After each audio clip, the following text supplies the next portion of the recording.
वैशंपायन जी कहते हैं, जन्मेजय, श्राद्ध के बाद पांडु के कुटुंबी बहुत ही दुखी रहे। दादी सत्यवती तो दुख और शोक के आवेग से पागल सी हो रही थी। अपनी माता को अत्यंत व्याकुल देखकर व्यास जी ने उनसे कहा, माता जी, अब सुख का समय बीत गया, बड़े बुरे दिन आ रहे हैं। दिन दिन पाप की बढ़ती होगी, पृथ्वी की ज्वानी जाती रही, छल कपट और दोषों का बोलबाला हो रहा है, धर्म कर्म और सदाचार लुप्त हो रहे हैं। कौरवों के अन्याय से बड़ा भारी संहार होगा। तुम अब योगिनी बनकर योग करो और यहां से निकल जाओ। अपनी आंखों वंश का नाश देखना उचित नहीं। माता सत्यवती ने उनकी बात स्वीकार करके अंबिका और अंबालिका को इस बात की सूचना दी और दोनों के साथ भीष्म से अनुमति लेकर वन में चली गई। वन में घोर तपस्या करके उन तीनों ने शीर का त्याग किया और अभीष्ट गति प्राप्त की। अब पांडवों के वैदिक संस्कार हुए। वे आनंद से अपने पिता के घर रहकर बड़े होने लगे।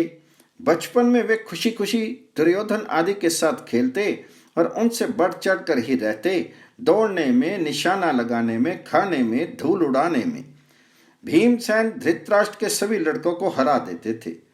भीमसेन चुपके से छिपकर उनका सिर पकड़ लेते और एक दूसरे को टक्कर मारते। अकेले भीमसेन सभी भाइयों को बाल पकड़कर खींचते और जमीन में घसीटने लगते। इससे उनके शीर छिल जाते।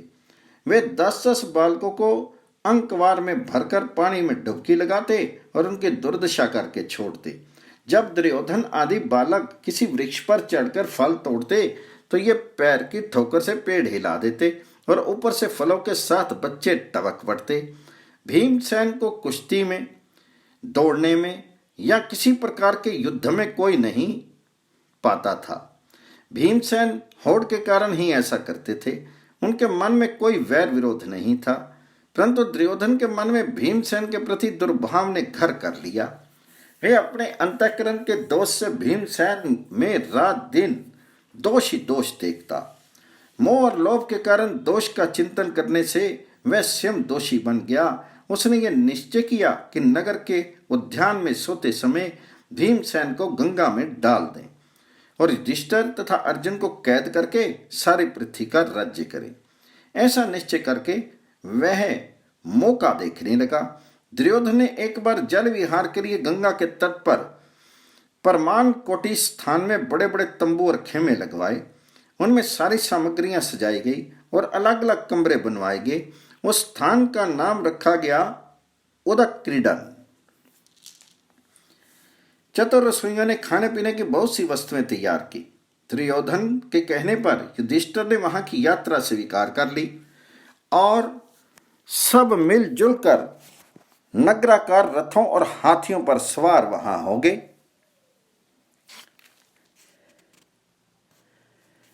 उन लोगों ने प्रजा को तो रास्ते में से ही लौटा दिया और स्वयं वन की शोभा देखते देखते बाग में जा पहुंचे। वहां जाकर सभी राजकुमार परस्पर एक दूसरे को खिलाने पिलाने में जुट गए। दुरात्मा दुर्योधन ने भीमसेन को मार डालने की बुरी नीयत से उनके भोजन की सामग्री में पहले से ही विष मिला दिया था। उसने बड़ी मिठास से मित्र और भाई की तरह आग्रह करके भीमसेन को सब परोस दिया और वे अनजान में सब का सब खा गए। दुर्योधन ने समझा, ठीक है, अब मेरा काम बन गया। इसके बाद जल क्रीड़ा हुई।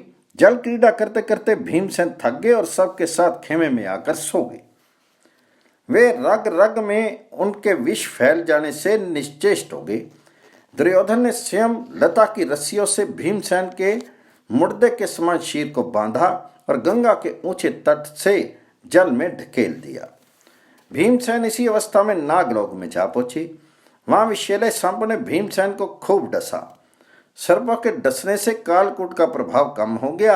यद्यपि सांपों ने उनके मर्म स्थान पर भी डसने की चेष्टा की, परंतु उनका चाम इतना कठोर था कि वे कुछ नहीं कर सके। विष उतरने से भीमसेन सचेत हो गए और सांपों को पकड़ पकड़ कर पटकने लगे। बहुत से सांप मर गए और बहुत से डर कर भाग गए। भगे हुए सांपों ने नागराज वासुकी के पास जाकर सब वृत्तांत निवेदन किया। वासुकी नाग स्वयं भीमसेन के पास आए उनके साथी आर्यक नाग ने भीमसेन को पहचान लिया। आर्यक नाग भीमसेन के नाना का नाना था। वह भीमसेन से बड़े प्रेम के साथ मिला। वासुकी ने आर्यक से पूछा, हम लोग इसको क्या भेंट दें? इसको बहुत सा धन रत्न देकर भेज दो। आर्यक ने कहा, नागेंद्र, ये धन रत्न लेकर क्या करेगा? आप प्रसन्न हैं तो इसे उन कुंडलों का रस पीने की आज्ञा दीजिए, उन कुंडों का जिनसे शस्त्रों हाथियों का बल इसको प्राप्त हो जाए। तो नागों ने भीमसेन से स्वस्ति वाचन कराया और वे पवित्र होकर पूरब की ओर मुख करके बैठ करके रस पीने लगे। बलशाली भीमसेन एक घूंट में एक कुंड पी जाते। इस प्रकार 8 कुंड पीकर वे नागों के निर्देश के अनुसार एक दिव्य शैया पर जाकर सो गए। इधर नींद टूटने पर कौरव और पांडव खूब खेल कूद करके बिना भीमसेन के ही हस्तिनापुर के लिए रवाना हो गए। वे आपस में ये कह रहे थे कि भीमसेन आगे ही चले गए होंगे। दुर्योधन अपनी चाल चल जाने से फूला नहीं समाता था। धर्मात्मा युधिष्ठिर के पवित्र हृदय में भीमसेन की स्थिति की कल्पना भी नहीं हुई। वे दुर्योधन को भी अपने ही समान शुद्ध समझते थे।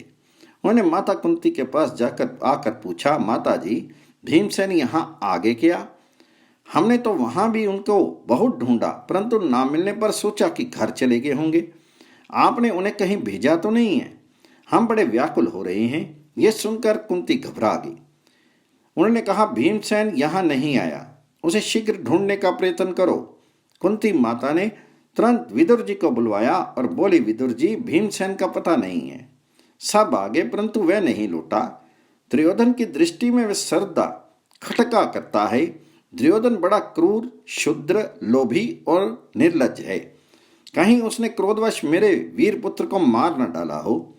मेरे हृदय में बड़ी जलन हो रही है। विदुर जी ने कहा, कल्याणी, ऐसी बात मुंह से मत निकालो। शेष पुत्रों की रक्षा करो। दुरात्मा दुर्योधन से पूछने पर वह और चिढ़ जाएगा। दूसरे पुत्रों पर भी आपत्ति आ जाएगी। महर्षि व्यास के कथन के अनुसार तुम्हारे पुत्र दीर्घायु हैं। भीमसेन चाहे कहीं भी हो, लौटेगा अवश्य। विदुर जी समझा बुझा कर चले गए। कुंती माता चिंतित हो गई। उधर नागलोक में बलवान भीमसेन 8वें दिन रस पच जाने पर जगे। नागों ने भीमसेन के पास आकर उन्हें बहुत तसल्ली दी और कहा, आपने जो रस पिया है तो बड़ा बलवर्धक है। आप 10,000 हाथियों के समान बलवान हो जाएंगे। युद्ध में आपको कोई नहीं जीत सकेगा। अब आप दिव्य जल से स्नान करके पितृ श्वेत वस्त्र धारण करें और अपने घर पधारें।